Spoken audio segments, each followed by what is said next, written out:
কতদিন থেকে আসছেন? 1.5 বছর। 1.5 বছর থেকে আসছেন।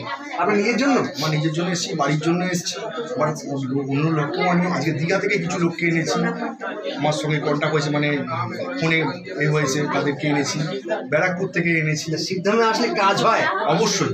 সিদ্ধাম আমার সিদ্ধান্ত বিশাল আছে। বাবা রবীন্দ্রানন্দ বাবা যে আছেন তার জন্য আমরা চিরকৃতজ্ঞ, আমার বাড়ির লোকেদের চিরকৃতজ্ঞ আমি। আপনি যেহেতু অনেক দিন থেকে আসছেন, নিশ্চয়ই কম বেশি অনেক অভিজ্ঞতা আপনার সঞ্চয় হয়েছে, তো আপনি সাধারণ মানুষ যারা অ্যাপয়েন্টমেন্ট ঠিক করে পাচ্ছে না, আপনি জানেন যে অ্যাপয়েন্টমেন্ট অনেক সমস্যা হচ্ছে, অ্যাপয়েন্টমেন্ট ধৈর্য ধরতে হবে অ্যাপয়েন্টমেন্টের জন্য। অ্যাপয়েন্টমেন্ট পাবেন, সবাই পাবেন, একটু ধৈর্য ধরতে হবে। কেন দুর্গাপুরের একটা এর জন্য দুর্গাপুরের এদের এখন দেখা হচ্ছে, তারপরে আস্তে আস্তে সব অ্যাপয়েন্টমেন্ট পাবেন, কিন্তু দেরি হবে, টাইম হবে, একটু ধৈর্য ধরুন, মানসিক জবটা বাড়ান।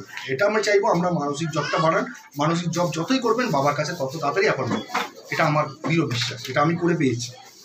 আপনি কি এই কথা বলবেন যে ধামে না এসে যদি নাম জপ তপ করে বাড়িতে বসে ছবি প্রতিষ্ঠা করে অনেক কাজ হয়? অবশ্যই অবশ্যই কাজ হবে। 3টে ধূপ 1টা বাতি সন্ধ্যে 6টা থেকে 7টার মধ্যে দেখাতে হবে, বাবার নাম জপ করতে হবে, করুক মানসিক জপটা করুক 3 বেলা, সকালবেলা একবার, রাত্রিরে সন্ধ্যে 6টা থেকে 7টার মধ্যে একবার, রাত্রিরে বসে শোবার আগে একবার। নাহলে সমস্ত রোগের একটা মহৌষধ বলতে পারেন সিদ্ধাম। একদম একদম একদম। বাবা রবীন্দ্রানন্দ বাবার জয়, জয় সিদ্ধামের জয়। আপনার নাম? আমার নাম অনিরুদ্ধ মুখার্জি। ধন্যবাদ আপনাকে। নিয়ে বসছেন তাই তো, যারা সিদ্ধামে আসছেন যে সমস্ত ভক্তরা তাদের জন্য, তো এইখানে যে সমস্ত সিদ্ধামে যারা ভক্ত আসছে, আপনার কি মনে হয় এখানে কাজ হয় দেখে ভক্তরা আসছে? অবশ্যই, কাজ না হলে কি কেউ আসে? এখানে কাজ হয়, তারা এসে আমার এখানে বলে কাজ হয়। বিভিন্ন ভক্তরা আপনাকে এসে ফিডব্যাক দিচ্ছে? হ্যাঁ, অনেক দূর দূর থেকে আসে। প্রতিদিন কি আপনি নিয়ে বসেন এগুলো সমস্ত ফুল এবং ফল, তাই তো? সাধারণত কী কী ফুল এই কাজে লাগছে? এখানে নীলকণ্ঠ, আকন্দ, রজনী, বেল, গোলাপ, তারপর হচ্ছে জবা, সব রকমের মালা। আর কত রকম ফল নিয়ে বসছেন আপনি? 5 রকম। 5 রকম ফল যেটা লাগে সাধারণত, হ্যাঁ। তাই তো? আপনার নাম? রাখি। ধন্যবাদ আপনাকে।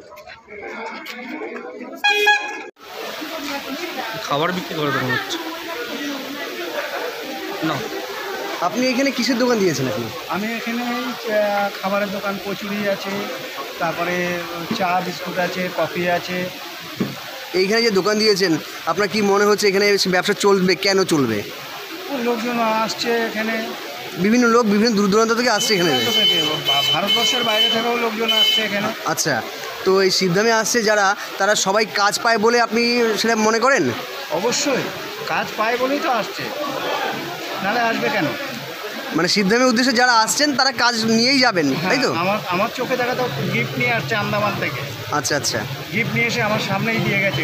মানে কাজ পেয়েছেন তাই জন্য খুশি হয়ে গিফট দিতে এসেছেন, তাই তো? তো আপনি এখানে ব্যবসা করে কম বেশি রুজি রোজগার করছেন ভক্তদের জন্য এবং সিদ্ধামে কৃপাতে, তাই তো? হ্যাঁ, একদম। খাবার নিরামিষ থেকে জিজ্ঞাসা করো। আর সব খাবার কি এখানে সব নিরামিষ বিক্রি হয় না আমিষও আছে? সব নিরামিষ খাবার বিক্রি হয়, তাই তো? আপনার নাম? আমার নাম নিতাই মিশ্রা।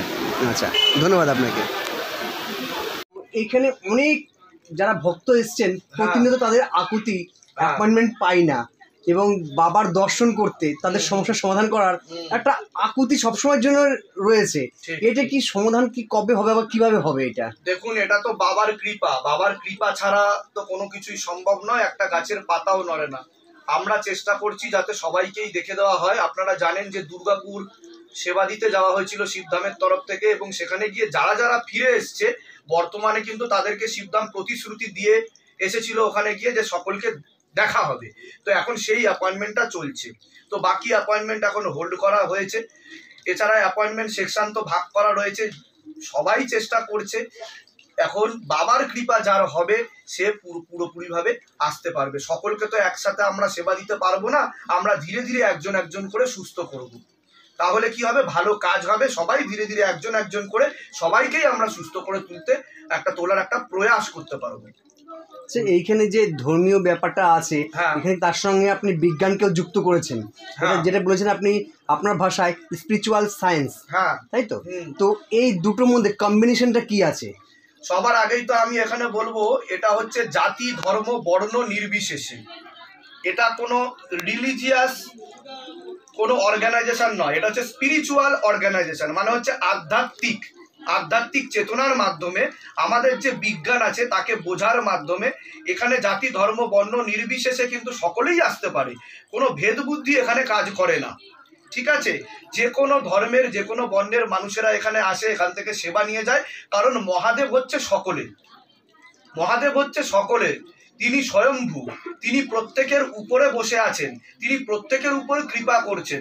তাই সকলে কিন্তু এখানে যখনই আসে নিজের মনকে মহাদেবের করে এখানে আসেন এবং তারা সেবা নিয়ে যান। এখানে হিন্দু বলুন, মুসলিম বলুন, খ্রিস্টান বলুন, জৈন বলুন, শিখ বলুন, সবাই আসছে বর্তমানে। ঠিক আছে, এবং তারা কিন্তু এটা ধর্মের উপরে গিয়ে যে শিব তত্ত্ব আছে সেই শিব তত্ত্বকে তারা বিশ্বাস করে শিবধামকে গ্রহণ করার চেষ্টা করছে, এতটুকুই আমি বলি।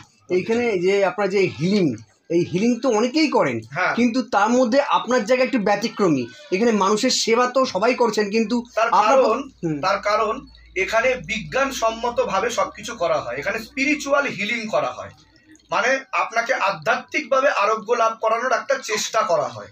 আমাদের যে সূক্ষ্ম শরীর আছে সেই সূক্ষ্ম শরীরের 7টা চক্র রয়েছে, মূলাধারা থেকে একদম সহস্র চক্র অবধি বিভিন্ন রকম সমস্যা তৈরি হয়। এর আগের ভিডিওতেও আমি হয়তো কিছুটা এক্সপ্লেনেশন করার চেষ্টা করেছি, তো সেগুলোকে এখানে বোঝানো হয় কিভাবে মেডিটেশন করা উচিত, কিভাবে ধ্যান লাগানো উচিত, কিভাবে মালা জপ করা উচিত, কিভাবে নাম জপ করা উচিত, এবং কিভাবে যিনি অলমাইটি গড আছেন, যিনি সব কারণের কারণ, তার শরণাপন্ন কিভাবে হওয়া উচিত। অর্থাৎ এখানে আমি কখনোই বলি না যে আমার চরণ ধরুন, আমি এখানে বলি আমার আচরণ ধরুন। আর চরণ যদি কারোর ধরতেই হয় সেটা হচ্ছে মহাদেব শিব শম্ভুর। আমি সকলকেই বলি শিবধামের ছবি প্রতিষ্ঠা করুন ঘরে ঘরে। যারা আসতে পারছেন না তাদের আসার দরকার নেই, কারণ শিবধাম বলে যে কৃপা কিন্তু 60 to 70% হয়ে যাবে শুধু শিবধামের ছবি প্রতিষ্ঠা করে আর নিয়মবিধি পালন করে। তো আপনারা যদি নিয়মবিধি এটা খুব ভালোভাবে পালন করেন, সকলকেই আমি বলছি, তো আপনারা অবশ্যই ফল লাভ করবেন, আর এটা করছেও, সেটা আপনারা ভিডিওর মাধ্যমে প্রমাণিত, সবাই দেখে নিয়েছে সেটা। আচ্ছা, দুই একটা ক্ষেত্রে দেখা যাচ্ছে যে যারা ছবি প্রতিষ্ঠা করেছে কিন্তু সেই ফল লাভ, যেন অনেকেই বলছে যেদিন ছবি প্রতিষ্ঠা করেছে সেদিনই আমি একটা ভালো খবর পেয়েছি, বা দু একদিনের মধ্যে ভালো খবর পেয়েছি। দুই একজন ব্যতিক্রমী আছেন, যদি আমি কোনো ফল পাইনি তার কারণ তোর কোনো ভুল হয়েছে তার, বা কোনো সমস্যা হয়েছে। তো নিয়ম নিষ্ঠার ব্যাপার, ডাক্তার আপনাকে লিখে দিল এই মেডিসিন এই সময় আপনাকে খেতে হবে, যেমন ভাবে আপনি খাবেন তার উপর আপনার শরীরে প্রয়োগ পড়বে, বিষয়টা বোঝার ব্যাপার আছে। তো এখানে যেই জিনিসগুলো করা হয় সেই জিনিসগুলো বিজ্ঞানসম্মত। ঠিক আছে, তো এই নিয়ম বিধিগুলো আমাদের পরম্পরা হয়ে চলে আসছে। যদি আপনারা ঠিকভাবে করতে পারেন তাহলে আপনাদের শারীরিক, মানসিক এবং গৃহস্থ জীবনের ঊর্জা শক্তি বৃদ্ধি পাবে এবং আপনারা হাতে নাতে ফল লাভ করবেন। নিশ্চয়ই তাদের কোনো ভুল ত্রুটি সেখানে থেকে যায়, বা মন পরিষ্কার থাকে না, সন্দেহর বশে তারা কোনো কিছু করে, একটা সামান্য ছিদ্র বড় একটা জাহাজকেও ডুবিয়ে দিতে পারে, সেরকম কোনো সন্দেহ নিয়ে কোনো জায়গায় যাওয়া উচিত নয়। তো সেক্ষেত্রে আমি বলি, যদি পরিপূর্ণভাবে বিশ্বাস করতে পারেন এবং নিঃস্বার্থভাবে তাকে ডাকতে পারেন, অবশ্যই কারোর আগে হয় কারোর পরে হয়, ফল কিন্তু সকলেই লাভ করে। কিন্তু যিনি করেছেন, প্রতিষ্ঠা করেছেন, সে কিভাবে জানবে যে তার কোনো ভুল ত্রুটি হয়েছে কিনা? তো সেটা নিয়মবিধি বলে দেওয়া হচ্ছে, সেই নিয়মবিধিগুলো ফলো করতে হবে এবং নিজেকে সেই অভ্যাসে পরিণত করতে হবে, তবে গিয়ে ধীরে ধীরে সেই জায়গাটায় একটা পৌঁছবে। আচ্ছা, এখানে আর একটা 16 সোমবার কথা বলা হয়েছে, যে এই 16 সোমবার মানে যেই কটা সোমবার আসবে শুধু সেই সোমবারগুলো সে নিয়ম পালন করবে, আর অন্যান্য দিন যথারীতি যেমন দৈনিক পূজা অর্চনা করে সেইভাবে করবে, তাই কি? হ্যাঁ, 16 সোমবারের যে নিয়মবিধি বলা হয়েছে শিবধামের তরফ থেকে, সেটা তো সকলেই জানে। তো সেই নিয়মবিধি ফলো করতে হবে। এটা মূলত রূপে বিবাহ বন্ধনের ক্ষেত্রেই ব্যবহার করা হয়, এছাড়া কর্মবন্ধনের ক্ষেত্রেও অনেকে করতে পারে। বিবাহ বন্ধন এবং কর্মবন্ধন দুটোই একসাথে কাটতে শুরু করে এই 16 সোমবারের মাধ্যমে। আর এটা শুধুমাত্র আমি শিবধামের তরফ থেকে আমি এটাকে নিয়ে এসেছি এই নয়, এটা আমাদের শিব পুরাণেও রয়েছে, এটা পরম্পরা। এই পরম্পরাটা কালক্রমে আমরা হারিয়ে ফেলেছি, ছিন্ন হয়ে গেছে। সেই পরম্পরাটাকে মহাদেবের হয়ে আমি সেটাকে সকলের কাছে তুলে ধরেছি। এর ফলে আপনি যেমন কর্ম করবেন ফল লাভ তো আপনিই ভোগ করবেন। মৃত্যুর পরে আপনার শরীরও যাবে না, কিন্তু আপনার কর্মের ফল কেউ আপনার থেকে চুরি করতে পারবে না। সকলে সব কিছু কেড়ে নিতে পারে, কিন্তু আপনার এই ফল কেউ নিতে পারে না, এটা আপনিই ভোগ করবেন, জন্মান্তরের পরেও আপনিই ভোগ করবেন। যেমন আরেকটা আসছে, যেন একজনের আমি জানি সেটা হচ্ছে এখানে চৌকিতে ফটো দিয়ে রেখে গেছেন, যেহেতু দেখাতে পাচ্ছিলেন না, কিন্তু সে বারবার আফসোস করছে আমার কোথাও সমস্যা হচ্ছে, আমি ফলটা পাইনি কেন। সেটা কি? দেখুন, এখানে তো কতগুলো নিয়মবিধি থাকে, যেমন ধরুন আদেশের বাইরে গিয়ে কেউ কোনো কাজ করছে, সেই ব্যাপারটা তো আমি বলতে পারবো না। অনেকে কারোর মুখে শুনে কোনো কিছু করছে, সেই বিষয়ে তাদের কাজ নাও হতে পারে। যেমন অনেকে চূর্ণি নিয়ে চলে আসে, কিন্তু তাদের আদেশই লাগে না চূর্ণি। এটা তো বাবা আদেশ দেবেন, আমিও কেউ না, আমি তো নালায়েক আদমি, আমি কেউ না, আমি তার হয়ে আসন ধারণ করে বসে আছি। ঠিক আছে, তো এগুলো বুঝতে হবে। যখন আদেশ আসবে তখন যদি ঠিকমতো তারা করে সব কিছু কাজ, অবশ্যই তারা কর্মের ফল লাভ করতে পারে। অ্যাকচুয়ালি কি হয়েছে ব্যাপারটা, যেহেতু উনি বয়স্ক ওনার মা, উনি আসতে পারছিলেন না, তাই জন্য যেহেতু উনি ভিডিওতে দেখেছেন ছবি এনে চৌকিতে রেখে গেলেন। আমি বলবো, যদি চৌকিতে ছবি পেলেও কাজ না হয় তো প্রত্যেক দিন তার নাম করে 3টে করে ধূপকাঠি, 1টা করে মোমবাতি তারা অনবরত বাড়িতে থেকে জ্বালিয়ে যেতে পারে। তেল, কর্পূর, অখণ্ড জ্যোত, দীপদান বিধি সেগুলোও করে যেতে পারে। ছবি প্রতিষ্ঠা করে শক্তি চালনার মাধ্যমে জল, তেল, ধূপ, কর্পূর সব কিছু পূজা সামগ্রী তারা পরিয়ে নিতে পারে। আমরা কখনোই বলছি না আপনারা শিবধামে আসুন, ধামে ধামে কত ঘুরবেন, এবার জাগুন, আর কত ঘুরবেন। আমরা কখনোই বলছি না, আমরা পথের দিশা দেখাচ্ছি। বিশেষ করে আমি তো পথের দিশা দেখাচ্ছি।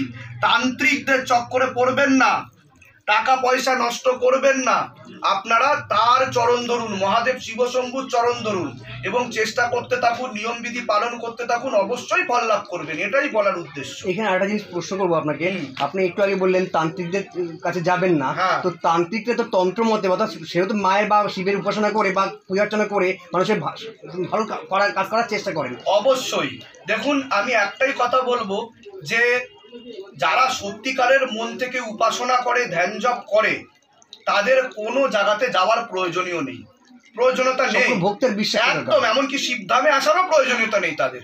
তারা ঘরে বসেই ফল লাভ করতে পারে, শুধু নিয়মবিধি ফলো করে। কোনো তান্ত্রিক, অ্যাস্ট্রোলজার, রেকি মাস্টার দরকার নেই, নট নেসেসারি। কত চক্কর কাটবেন, পায়ের জুতোর সুক্তারাক হয়ে যাচ্ছে তাদের, তারা কষ্ট পাচ্ছে, তারা কাঁদছে দিনের পর দিন। ভক্তদের কষ্ট সহ্য করতে পারে না শিবধাম। তো আমাদের একটাই বক্তব্য, আপনারা ঘরে বসে ফল লাভ করতে পারবেন। যদি আপনাদের ফল লাভ হয়, আপনারা শিবধামে আসুন, এসে পুজো দিয়ে যাবেন।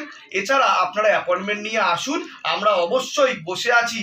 আমি তো বিশেষ করে বসে আছি আপনাদেরকে দেখার জন্য, আপনারা সকলে আসুন। এত লোকে একসাথে আসলে আমরা তো একসাথে সকলকে সেবা দিতে পারি না, আমরাও চেষ্টা করি যাতে সকলে সেবা নিয়ে যায় এখান থেকে, কেউ যেন কষ্ট মনে না যায় শিবধাম থেকে। এটাই ধামের তরফ থেকে বলার। এখানে আরেকটা জিনিস বলবো, আপনি বলছেন এখানে মেডিটেশন শেখানো হয়, হ্যাঁ, সেটা কিভাবে শেখানো হয় বা কেউ যদি ইচ্ছে থাকে কিভাবে শিখতে পারবেন? দেখুন, সেটা তো তার উপর ভিডিও বানানো হয়েছে, তার বিজ্ঞান বলা হয়েছে, এবং যে বিজ্ঞান লুপ্ত হয়ে গেছে, কালক্রমে হারিয়ে গেছে, মানুষ জানে না, এবং কিছু মানুষ নিজেদেরকে অহংকার বশ অল্প কিছু লেখাপড়া শিখে তারা সব কিছুকে নাস্তিকতার ভিত্তিতে উড়িয়ে দিতে চায়। তো আমি তাদের উদ্দেশ্যে একটা কথাই বলবো, আগে তো সকলকে জানা উচিত, বোঝা উচিত। না জেনে না বুঝে কোনো কথা বলা উচিত না। তো এই পরম্পরা, এই যে বিজ্ঞান, এই যে ইতিহাস, এই যে ভৌগোলিক অবস্থান এখনো অবধি রয়েছে, যে রামায়ণ রয়েছে এবং শ্রীলঙ্কা এখনো অবধি রয়েছে, আপনারা দেখতে পারবেন এখন অবধি সব কিছু রয়েছে। তো এই জিনিসগুলো কিন্তু ফিরিয়ে দেওয়া হচ্ছে পরম্পরাভাবে, যে পরম্পরাটা হারিয়ে গেছে। এগুলো আগে ছিল, আছে এবং ভবিষ্যতেও থাকবে। এগুলো শুধু আপনাকে জানতে হবে। আমরা যত ইলিউশন, মোহমায়ার মধ্যে হারিয়ে গেছি, ছড়িয়ে ফেলেছি, নিজেদেরকে আবদ্ধ করে ফেলেছি, তত আমরা কিন্তু আরও কাম, ক্রোধ, লোভ, মোহ, অহংকারের মধ্যে ডুবে যাচ্ছি পরিপূর্ণভাবে। এর ফলে আমাদের জীবন নষ্ট হয়ে যাচ্ছে, আমাদের ধর্ম নাশ হয়ে যাচ্ছে, বিনাশকালে বুদ্ধিনাশ যেটাকে বলা হয়। এর ফলে আমরা কিন্তু কোনোদিনও ঈশ্বরের শক্তি লাভ করতে পারছি না।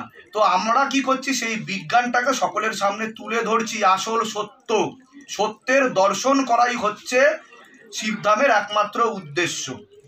আর মহাদেব, শিবশম্ভু এবং শিবধাম কিন্তু দর্শনের বিষয়, প্রদর্শনের বিষয় না। এখানে কোনো কিছু দেখানো হয় না। আপনি ধ্যান জপ করছেন, আপনি ভক্তি করছেন, দেখানোর কোনো ব্যাপার নেই, অন্তর থেকে করুন। এটা দর্শনের বিষয়, এটা ফিলোসফি। এটাই সকলকে বোঝানোর চেষ্টা করছি আমরা। জয় শিবধাম। জয় শিবধাম। ধামের তরফ থেকে সকলকে অনেক অনেক আশীর্বাদ। সকলে সুস্থ থাকুন, ভালো থাকুন, আর এইভাবেই জুড়ে থাকুন শিবধামের সাথে। ओम नमः शिवाय शक्ति रूपे गुरु पीरानंदम नमः ओम ओम नमः शिवाय ओम नमः शिवाय ओम नमः शिवाय। জয় সিদ্ধাম, জয় সিদ্ধাম, জয়